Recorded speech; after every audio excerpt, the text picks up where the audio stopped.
मराठी माझी अभिमान, मराठी माझी माती, मराठी माझी अभिमान. जन्मली या मातीत हाच माझा स्वाभिमान, जन्मली या मातीत हाच माझा स्वाभिमान. सन्माननीय व्यासपीठ, वंदनीय गुरुजन वर्ग व येथे उपस्थित माझे मित्र मैत्रिणी, सर्वांना माझे नमस्कार. माझे नाव दीपिका आहे. सर्वप्रथम सर्वांना मराठी गौरव दिनाच्या हार्दिक हार्दिक शुभेच्छा. आज 27 फेब्रुवारी हा दिवस आपण मराठी भाषा गौरव दिन म्हणून उत्साहात साजरी करत आहोत. हा दिवस आपल्या सर्वांच्या लाडक्या कवी कुसुमाग्रज व विवा शिरवाडकर यांचा जन्मदिवस. कवी कुसुमाग्रज यांचा जन्म महाराष्ट्राच्या भूमीत झाला.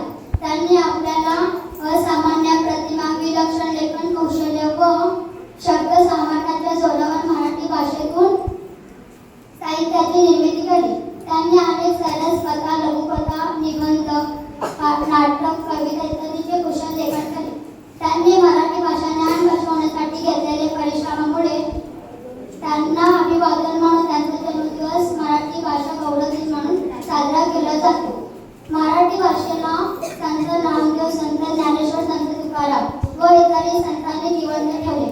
ही भाषा भजन, कीर्तन, भारुड, ओव्या तसेच अनेक लेखकांच्या प्रतिभा संपन्न झालेल्या लेखणीचे आहे.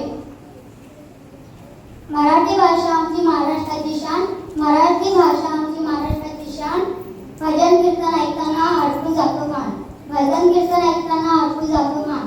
छत्रपती शिवाजी महाराजांनी माय मराठी भाषेचे व संस्कृतीचे रक्षण केले. आजच्या पिढीनेही मराठी भाषेची सुंदरता लक्षात घेऊन मराठीचा जास्तीत जास्त उपयोग करून प्रसार केला पाहिजे. सुलभ भाषा मराठाचे ज्ञानी यांनी सांगितले, सुलभ भाषा मराठाचे ज्ञानी यांनी सांगितले. जगली मराठी, जगतो मराठी आणि जगणार मराठी, जगली मराठी, जगतो मराठी आणि जगणार मराठी.